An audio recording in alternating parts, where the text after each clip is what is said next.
So இந்த வீடியோவில் வந்து நம்ம ரிவர் பிளெயின்ஸ் பற்றி பார்க்க போகிறோம். ஒரு நாட்டோட இதயம் வந்து ரிவர்ஸ் அப்படின்னு சொல்லுவோம். ஸோ நம்ம நாட்டிலையும் அதே மாதிரி தான் ரிவர் பிளெயின்ஸ், அதுதான் ஹார்ட் ஆஃப் இந்தியா. அதுவும் இந்த மத்தியில் வந்து பிளெயின்ஸ் பார்த்தீங்கன்னா மொத்தம் 4 பிளெயின்ஸ் இருக்கு. ஸோ ஃபர்ஸ்ட் வந்து இண்டஸ், அப்புறம் செகண்ட் வந்து கங்கை, யமுனா, டோப். ஸோ டோப்னா 2 ஆறுகளுக்கு நடுவில் இருக்கிற அந்த பகுதியை தான், செழுமையான பகுதியை தான் வந்து டோப் அப்படின்னு சொல்லுவாங்க. அப்புறம் மிடில் கேஞ்சட்டிக் பேசன், இது ஈஸ்டர்ன் பார்ட்ல இருக்கு, அதாவது இந்த கங்கா பேசனோட ஈஸ்ட் அப்படின்னு சொல்லுவோம். அப்புறம் பிரம்மபுத்திரா பேசன், இது வந்து எக்ஸ்ட்ரீம் ஈஸ்ட். இது கூடவே கேஞ்சட்டிக் பேசனோட இன்னொரு பகுதியும் வரும், பட் அது பிரம்மபுத்திரா பேசன் அப்படின்னு சொல்லுவோம். ஸோ நம்ம ஆறுகள்ல, நம்ம நாட்டோட இந்த மெயின் ஆறுகள் எல்லாமே பார்த்தீங்கன்னா டிராபிக்கல் மான்சூன் ரெயின்ஸ், அதனால உருவெடுக்கிற ரிவர்ஸ் இதுன்னு சொல்லுவாங்க. இந்த ஆறுகளோட ஆனுவல் ரெயின்ஃபால் பார்த்தீங்கன்னா வெஸ்ட்லேருந்து ஈஸ்ட் வரைக்கும் இன்க்ரீஸ் ஆகிட்டே வரும். அதாவது இண்டஸ் வேலிலேருந்து பிரம்மபுத்திரா பேசன் வரைக்கும் இன்க்ரீஸ் ஆகிட்டே வரும். ஸோ இண்டஸ் ஓட வெஜிடேஷன் பார்த்தீங்கன்னா அங்கே இருக்கிற ரெயின்ஃபால் வந்து 25 to 37 சென்டிமீட்டர்ஸ். அதே மாதிரி வெஸ்டர்ன் கேஞ்சட்டிக் வெஜிடேஷன், அதாவது யூபி ஓட நார்த் வெஸ்ட் பார்ட்னு சொல்லலாம். ஸோ அந்த பகுதி, மத்திய பிரதேஷோட கொஞ்சம் ஏரியா, இதெல்லாமே வெஸ்டர்ன் கேஞ்சட்டிக் வெஜிடேஷன் வரும். ஸோ இந்த பகுதிகள் வந்து 37 to 60 சென்டிமீட்டர்ஸ் ரெயின்ஃபால். ஸோ இந்த மழை இது வந்து ஆக்சுவலி பார்த்தீங்கன்னா மிதமான மழை மாதிரி தான் நார்த்தில், ஏன்னா அவ்வளோ டென்ஸான பகுதி. ஆனால் இங்கே இருக்கிற அந்த காடுகள் வெஜிடேஷனை வந்து கிளியர் பண்ண முடியும். எதுனா stone and copper tools use பண்ணி கிளியர் பண்ண முடியும். ஸோ அந்த காலத்துலேயும் நம்ம பண்டைய ஆதி மனுஷங்க எல்லாமே ஸ்டோன் டூல்ஸ், அதாவது கல்னால் ஆன டூல், அப்புறம் காப்பர்னால இன்ஸ்ட்ருமெண்ட்ஸை வச்சு காடுகளை அழிச்சு அதை வந்து விவசாயத்துக்கு பயன்படுத்தினாங்க. Next middle Gangetic vegetation. இங்க ரெயின்ஃபால் பாத்தீங்கன்னா 60 to 125 centimetres rainfall. Middle Gangetic பாத்தீங்கன்னா இது முழுமையா ஆல்மோஸ்ட் யூபிக்குள்ள தான் வரும், வாரணாசி. அப்புறம் நெக்ஸ்ட் வந்து lower Gangetic and Brahmaputra vegetation. இது வந்து வெஸ்ட் பெங்கால், கொஞ்சம் பார்ட் ஆஃப் பீகார், அப்புறம் பங்களாதேஷ். ஸோ இது எல்லாமே அந்த ஏரியா, அதாவது lower Gangetic and Brahmaputra vegetation. இங்கே வந்து 125 to 250 சென்டிமீட்டர்ஸ். மிடில் கேஞ்சட்டிக் வந்து 60 to 125 centimetres. Lower Gangetic and Brahmaputra வந்து பார்த்தீங்கன்னா 125 to 250 சென்டிமீட்டர்ஸ் ரெயின்ஃபால். ஸோ இது வந்து இதுக்கு முன்னாடி நம்ம பார்த்த அந்த கணக்கோட இது ரொம்ப ஹெவி ரெயின்ஃபால். அதனாலே பார்த்தீங்கன்னா காடுகள்லாம் ரொம்ப திக்காக இருக்கும், அடர்ந்த காடுகள் சொல்லுவோன்னா அது இருக்கும். வேர்கள், மரத்தோட வேர்கள், செடியோட வேர்கள்லாம் வந்து ரொம்ப ஸ்ட்ராங்காக நீளமாக போகும். அதனால சாயிலும் கொஞ்சம் ஹார்டாக இருக்கும். ஸோ இங்கே இருக்கிற காடுகளை வந்து கிளியர் பண்ணுறது கொஞ்சம் கஷ்டமாக இருக்கும். அதனால அப்போது சமயத்துலேருந்து பார்த்தீங்கன்னா அயன் டூல்ஸ் தான் யூஸ் பண்ணி கிளியர் பண்ணியிருக்கிறாங்க பண்டைய மனிதர்கள். ஸோ இதுலேயும் நம்மளுக்கு ஒன்று என்ன தெரிஞ்சுக்கலான்னு பார்த்தீங்கன்னா, வெஜிடேஷனும், அதாவது மழை, அதை சார்ந்த வெஜிடேஷன் ஒரு ரோல் பிளே பண்ணிருக்கு மனுஷங்களோட ஆக்டிவிட்டீஸ். டூல்ஸ் மாத்துறாங்க. செட்டில்மெண்ட்டும் பார்த்தீங்கன்னா ஹியூமன் செட்டில்மெண்ட் வந்து ஃபர்ஸ்ட் வெஸ்ட்ல தான் இருந்திருக்கு. இண்டஸ் வேலி சிவிலைசேஷன் அந்த ஏரியால தான் இருந்திருக்கு, அதாவது north west of Indian subcontinent. இப்போ இருக்கிற பஞ்சாப், முன்ன நம்ம இந்தியா, அதுல இருந்து பார்த்தீங்கன்னா ஹரியானா, ராஜஸ்தான் பகுதி, நெக்ஸ்ட் மத்திய பிரதேஷ், அப்புறம் அப்படியே யூபி, இப்படி வருது டுவர்ட்ஸ் பெங்கால் வரைக்கும். ஸோ இப்படிதான் வந்து வெஸ்ட்லேருந்து ஈஸ்ட் வந்து ஹியூமன் செட்டில்மெண்ட் நடந்திருக்கு. ஸோ அக்ரிகல்ச்சர் பண்டைய மனிதர்கள் பண்ண ஆரம்பிச்சாங்க. அது மெயினாக எங்க இண்டஸ் கேஞ்சட்டிக் பிளெயின்ஸ்லேருந்து ஆரம்பிச்சது. ஸோ கிராப்ஸ்லாம் வந்ததுக்கப்புறம் செட்டில் லைஃப் நம்ம பார்த்தோம். இதுக்கு முன்னாடி வெஸ்ட்லேருந்து ஈஸ்ட் வந்து செட்டில் லைஃப் கொஞ்சம் கொஞ்சமாக வர ஆரம்பிச்சது. ஸோ டெவலப்மெண்ட் பார்த்தீங்கன்னா ஸ்டார்டிங்கில் வந்து இண்டஸ், அப்புறம் வெஸ்டர்ன் கேஞ்சட்டிக் பிளெயின்ஸ், இங்கெல்லாம் வந்து வீட்டும் பார்லியும், கோதுமையும் பார்லியும் வந்து ப்ரொடியூஸ் பண்ணிட்டு இருந்தாங்க. அப்படியே கொஞ்சம் மிடில் அண்ட் லோவர் கேஞ்சட்டிக் பிளெயின்ஸ்ல வந்தீங்கன்னா அரிசி ப்ரொடியூஸ் பண்ணிட்டு இருந்தாங்க. இப்போ நம்மளுக்கு இங்க சவுத் வரைக்கும் பார்த்தீங்கன்னா அரிசி இருக்கு. ஸோ ஸ்டார்டிங்ல அங்கதான் மெயினா ப்ரொடியூஸ் ஆகிட்டு இருந்துச்சு, ஹியூமன் செட்டில்மெண்ட் வளர. ஸோ இதனாலேயே அந்த பகுதிகள், அதாவது குஜராத்தா இருக்கட்டும், அப்புறம் இப்போ நம்ம தமிழ்நாடு, ஏன்னா அங்கேயே மைக்ரேஷன்லாம் வருது, அதுக்கப்புறம் படருது அந்த சமுதாயம். ஸோ அதனால இந்த இடங்கள்ல Gujarat and south of India's வந்து பாத்தீங்கன்னா அரிசி, ரைஸ் தான் வந்து ஸ்டேபிள் டயட் ஆயிடுது, ஸ்டேபிள் ஃபுட் ஆயிடுது. அதாவது மெயின் டயட்ல ரைஸ் வந்துருது. அப்புறம் கல்ச்சர். ஸோ இந்த ரிவரை ஒட்டி கல்ச்சர் பார்த்தீங்கன்னா ஹரப்பன் சிவிலைசேஷன் சொல்லுவோம். இது வந்து எங்க ஆரம்பிச்சதுன்னா இண்டஸ் வேலியில தான் ஆரம்பிச்சது. ஃபிளரிஷ்டு, அதாவது டெவலப்மெண்ட் ஆனது, செழுமையானது அந்த சமுதாயம் பார்த்தீங்கன்னா இண்டஸ் வேலி. ஸோ சிந்து நதியை ஒட்டி தான் இது ஆச்சு. அதே மாதிரி நெக்ஸ்ட் வேதிக் கல்ச்சர், அது பார்த்தீங்கன்னா எங்க ஸ்டார்ட் ஆச்சுன்னா பஞ்சாப் பகுதியில். பஞ்சாப்னா நம்மளோட இந்தியன் சப்கான்டினென்ட் பஞ்சாப்னு பார்த்தீங்கன்னா பாகிஸ்தான் இப்போ எடுத்து வச்சிருக்கிற பஞ்சாபும் நம்மளோட இப்போ இருக்கிற இந்தியன் ஸ்டேட் ஆஃப் பஞ்சாப், ரெண்டுமே அந்த பஞ்சாப் பகுதி. அங்கதான் ஆரிஜின் வேதிக் கல்ச்சர் உருவெடுத்துச்சு. ஃபிளரிஷ் பார்த்தீங்கன்னா அங்கேருந்து மூவ்மெண்ட் ஆகி வெஸ்டர்ன் கேஞ்சட்டிக் பேசன், பகுதி. So part of Uttarakhand and UP, கொஞ்சம் மத்திய பிரதேஷ் அப்படிலாம் வரும். ஸோ அந்த பார்ட். நெக்ஸ்ட் வந்து போஸ்ட் வேதிக் கல்ச்சர் பார்த்தீங்கன்னா அங்கேருந்து மூவ்மெண்ட் ஆகி போஸ்ட் வேதிக் கல்ச்சர்ல வந்து அயன் டூல்ஸ்ல யூஸ் பண்ண ஆரம்பிச்சிட்டாங்க. ஸோ அதனாலேயே வந்து மிடில் கேஞ்சடிக் பேசன் இருக்கு பார்த்தீங்களா, அந்த இடத்துல நல்லா டெவலப் ஆக ஆரம்பிச்சது. அப்புறம் ஒரு லோவர் கேஞ்சடிக் வேலியா இருக்கட்டும், நார்த் பெங்கால் பகுதியா இருக்கட்டும், இந்த பகுதியெல்லாம் ஸோ ஸ்டார்டிங்ல வந்து இங்க செட்டில்மெண்ட்ஸ் இல்லை. அப்புறமா பெரிய அளவில் செட்டில்மெண்ட்ஸ் வந்து டெவலப் ஆகுறது பார்த்தீங்கன்னா குப்தா ஏஜ்ல தான் ஆகுது. அதே மாதிரி பிரம்மபுத்திரா வேலி இன்க்ளூடிங் இப்ப இருக்கிற அசாம் பார்த்தீங்கன்னா ஏர்லி மிடிவல் டைம்ஸ்ல தான் வந்து ஃபிளரிஷ் ஆகுது. அதுக்கு முன்னாடி கொஞ்சம் மந்தமா இருந்துச்சு, குடிமக்கள்லாம் இருந்தாங்க தான். ஆனா அது பெரிய ஸ்டேட் லெவல்ல டெவலப்மெண்ட் ஆகிறது பாத்தீங்கன்னா மிடிவல் டைம்ஸ் தான். காலங்காலமா இந்த கேஞ்சரிக் பிளேன்ஸா இருக்கட்டும், பிரம்மபுத்திரா அந்த வேலி, ஸோ இது எல்லாத்துக்குமே வந்து எப்பவுமே சண்டை நடந்துட்டே இருக்கும் அதை வந்து கண்ட்ரோல்ல எடுத்துக்கிறதுக்கு. ஏன்னா அந்த இடம் வந்து மண்ணு செழுமையா இருக்கும், அக்ரிகல்ச்சர் நல்லா ஃபிளரிஷ் ஆகும்.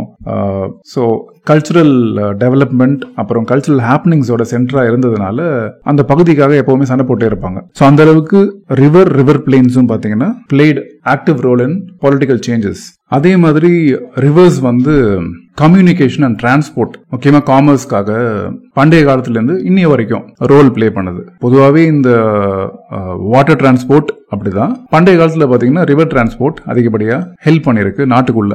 ஒரு முக்கிய காரணம் என்னன்னு பாத்தீங்கன்னா, இந்த ஏன்ஷியன்ட் பீரியட்ல வந்து ரோடு போடுறதெல்லாம் கஷ்டம், அதுக்கு மெட்டீரியல்ஸ் நிறைய வேணும், அப்புறம் ஆர்கிடெக்சர், காடு அழிக்கணும், இந்த மாதிரி நிறைய விஷயங்கள் இருக்கிறதுனால ஈஸியஸ்ட் டிரான்ஸ்போர்ட் வந்து ரிவர் டிரான்ஸ்போர்ட். ஸோ இதுல வந்து ஃபர்ஸ்ட் ஸ்டார்டிங்ல வந்து ட்ரேடுக்கான மெட்டீரியல் எல்லாம் மூவ் ஆச்சு. ஸோ மனிதர்கள் நகர ஆரம்பிச்சாங்க ஒரு இடத்துல இருந்து இன்னொரு இடத்துக்கு. அப்புறம் மெட்டீரியல்ஸ், அவங்களுக்கு தேவையான பொருட்கள், ட்ரேடிங்க்கு எல்லாமே மூவ் பண்ண ஆரம்பிச்சாங்க. இது கூடவே மிலிட்டரி, ஸோ ஸ்டேட் அதெல்லாம் உருவெடுக்க ஆரம்பிச்சதுக்கு அப்புறம் மிலிட்டரி மூவ் ஆச்சு டிரான்ஸ்போர்ட், வாட்டர் டிரான்ஸ்போர்ட்ல. கமர்ஷியல் ஹப்பாவும் இருந்துச்சு. அப்புறம் இன்னொன்னு நம்மளுக்கு கிடைச்சிருக்கிற ப்ரூஃப் படி பாத்தீங்கன்னா, அசோக மன்னர் வந்து இந்தியா ஃபுல்லா மைனர் பில்லரிடிக்ஸ், மேஜர் பில்லரிடிக்ஸ் இதெல்லாம் வந்து நிறுவிருக்கிறாரு, நம்ம படிச்சிருப்போம். ஸோ அந்த ஸ்டோன் பில்லர்ஸ் எல்லாத்தையும் பாத்தீங்கன்னா இதே மாதிரி தண்ணியில தான் கொண்டு போயிருக்காரு, அதாவது வாட்டர் போட்ல தான் கொண்டு போயிருக்காரு. ஸோ அதுக்கும் பாத்தீங்கன்னா ரிவர் வந்து இம்பார்ட்டண்டா இருந்திருக்கு. So until East India Company rule பண்ண சமயம் வரைக்கும் பாத்தீங்கன்னா water transport was very important. அதுக்கப்புறம் தான் உங்களுக்கு தெரியும் ரோடு அதிகப்படியாக கட்ட ஆரம்பிச்சாங்க பிரிட்டிஷ்காரங்க அவங்களோட தேவைக்காக. அப்புறம் ரயில் டிரான்ஸ்போர்ட்டும் வர ஆரம்பிச்சிச்சு. இது இல்லாம ரிவர்ஸ் என்ன பண்ணும் அப்படின்னா, அதுக்கு பக்கத்துல இருக்கிற ஏரியாவெல்லாம் கொஞ்சம் வாட்டர் சப்ளை அதிகப்படியா கொடுக்கும். அதனால அந்த பகுதியும் பாத்தீங்கன்னா கிரவுண்ட் வாட்டர் இன்க்ரீஸ் ஆகி செழுமையா இருக்கும். இது இல்லாம பெரும்பாலும் நம்ம நாட்டில் இந்தியாவில் வந்து ரிவர் வாட்டர்ல இருந்து சேனல்ஸ் கட் பண்ணுவாங்க, அதை கெனால்னு சொல்லுவோம், நம்ம கால்வாய்னு சொல்றோம் பாத்தீங்களா. இன்னொரு நெகட்டிவ் என்னன்னு பாத்தீங்கன்னா, ரிவர்ஸ் வந்து ஃப்ளட்ஸ், வெள்ளம் காஸ் பண்ணும். சோ அதனால கிராமங்கள், நகரங்கள்லாம் அழிஞ்ச ரெக்கார்டும் இருக்கு. இது இல்லாம பண்டைய பில்டிங்ஸ், ஏன்ஷியன்ட் பில்டிங்ஸும் நிறைய இது மாதிரி டிஸ்ட்ராய் ஆயிருக்கு. ஆர்கியாலஜிக்கல் எவிடன்ஸும் பாத்தீங்கன்னா சில பில்டிங்ஸோட ரூயின்ஸ் மட்டும் இருக்கும்.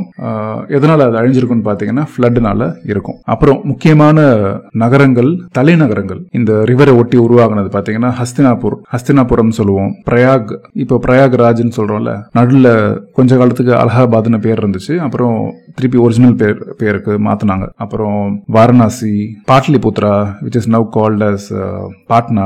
இந்த மாதிரி இதுங்க எல்லாமே பாத்தீங்கன்னா ரிவர் பேங்க்ல தான் இந்த நகரங்கள்லாம் உருவாகுச்சு. நம்ம சவுத்துல நீங்க மேப்ல பாத்தீங்கன்னா தஞ்சை பெரிய கோவில், அதை ஒட்டி என்ன ஆறு இருக்கு, காவிரி ஆறு இருக்கும், காடுகள் மத்தியில கோவில் இருக்கும், நகரம் உருவாகுச்சு தஞ்சாவூர். ஸோ இந்த மாதிரி ஊர் உருவாகணும் பாத்தீங்கன்னா இந்த ஆறு பக்கத்துலயே இருக்கும். ஸோ நெக்ஸ்ட் வந்து ஆறுகள் பார்த்தீங்கன்னா பவுண்டரி ஃபார்ம் பண்ணி கொடுத்துச்சு நம்ம நாட்டுக்குள்ளேயே சில ஸ்டேட்ஸ்க்கு சொல்லலாம். இது கூட வந்து மவுண்டன்ஸும் ஹெல்ப் பண்ணிருக்கு, அதாவது மலைகளும் வந்து பவுண்டரி ஃபார்ம் பண்ணும், ஆறுகளும் பவுண்டரி ஃபார்ம் பண்ணிருக்கு. ஸோ ஃபர்ஸ்ட் வந்து பார்த்தீங்கன்னா கலிங்கா. ஸோ கலிங்கா ஒரிசா ஸ்டேட்ல இருக்கு. அது பண்டைய காலத்தில் வந்து பார்த்தீங்கன்னா அந்த பகுதியாவே வந்து கலிங்கான்னு சொல்லுவாங்க. மோஸ்டா அது வந்து ஒரிசாவோட கோஸ்டல் பெல்ட் வரும். ஸோ இந்த பகுதியோட நார்த் பார்த்தீங்கன்னா மகாநதி போயிட்டு இருக்கு, சவுத்ல வந்து ரிவர் கோதாவரி போயிட்டு இருக்கு. அதே மாதிரி ஆந்திர பிரதேஷ், ஸோ இந்த பகுதியை வந்து கோதாவரி வந்து நார்த்ல இருக்கு, கிருஷ்ணா நதி வந்து பாத்தீங்கன்னா சவுத்ல இருக்கும். அதே மாதிரி இந்த ரெண்டு நதிகளும் பாத்தீங்கன்னா நிறைய டெல்டா பகுதிகளை வந்து ஃபார்ம் பண்ணுச்சு. அது எப்பல இருந்து இம்பார்ட்டண்டா ஆக ஆரம்பிக்குது அப்படின்னு பாத்தீங்கன்னா, சதவாஹனா அவங்க ரூல்ல இருந்து தான் பாத்தீங்கன்னா நிறைய டவுன்ஸ், அப்புறம் அங்க துறைமுகங்கள், போர்ட்ஸ் எல்லாம் எமர்ஜ் ஆகுது. அப்புறம் நம்ம தமிழ்நாடு ஓவரால் பாத்தீங்கன்னா பிட்வீன் கிருஷ்ணா நதிக்கும் காவிரி நதிக்கும் நடுவில் தான் நம்ம தமிழ்நாடு, தமிழகம் அப்படின்னு சொல்லுவோம் ஸ்டார்டிங்ல. அதே மாதிரி காவிரியோட டெல்டா பகுதியை வந்து சவுத்துல எக்ஸ்டெண்ட் ஆகிறது வைகை ஆறா, நார்த்ல வந்து பாத்தீங்கன்னா சவுத் பெண்ணார் ரிவர்னு சொல்லுவோம்,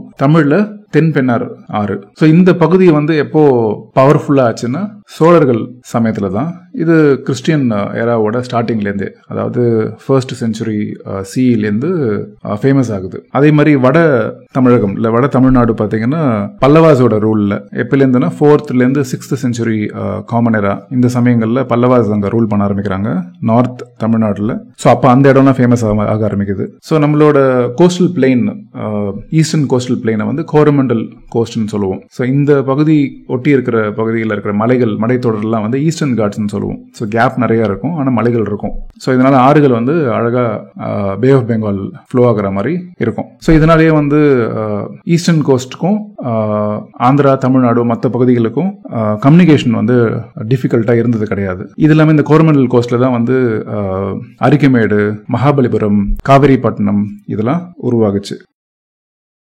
ஸோ நெக்ஸ்ட் வந்து வெஸ்டர்ன் பெனின்சுலா. ஸோ இங்கே பெரிய டிமார்கேஷன்லாம் கிடையாது இந்த மலைகள் ஆறுகள்னால. ஆனால் பொதுவாகவே வந்து அங்கே இருக்கிற ஆறுகள் மலைகள் வந்து சில மன்னர்களுக்கு வந்து ஒரு பார்டர் மாதிரி ஆக்ட் பண்ணிருக்கு. ஸோ ஃபர்ஸ்ட் வந்து மகாராஷ்டிரா வந்து பார்த்தீங்கன்னா தப்தி, டமன் கங்கன்னு கூட சொல்லுவாங்க.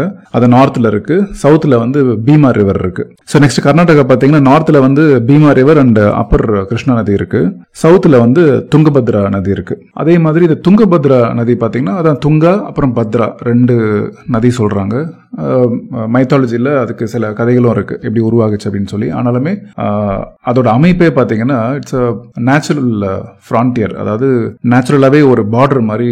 ஸோ சாளுக்கியாஸ் பார்த்தீங்கன்னா அந்த பகுதிகளில் ஆளும் போது ராஷ்டிரகுத்தாஸ்னால இவங்களோட பார்டருக்குள்ள வர முடியல, அதாவது துங்கபத்ராக்கு கீழே கிராஸ் பண்ணி வர முடியல. ஸோ அந்த அளவுக்கு துங்கபத்ரா வந்து சாளுக்கியாஸை காப்பாத்திட்டு இருந்துச்சு. அதே மாதிரி பல்லவாஸா இருக்கட்டும், சோழாஸா இருக்கட்டும், நம்ம ஆளுங்க வந்து துங்கபத்ராக்கு நார்த்துக்கு போக முடியல. அந்த மாதிரி அது ஒரு பார்டரா இருந்திருக்கு. அதே மாதிரி எக்ஸ்ட்ரீம் சவுத் வெஸ்ட் பார்த்தீங்கன்னா வெஸ்டர்ன் பெனின்சுலால வந்து கேரளா இருக்கு. ஸோ அந்த கோஸ்டல் ஏரியா வந்து மலபார் கோஸ்ட் அப்படின்னு சொல்லுவோம். ஸோ இங்கே வந்து நிறைய போர்ட்ஸ்லாம் வந்து பண்டைய காலத்துலேருந்து இருக்கு.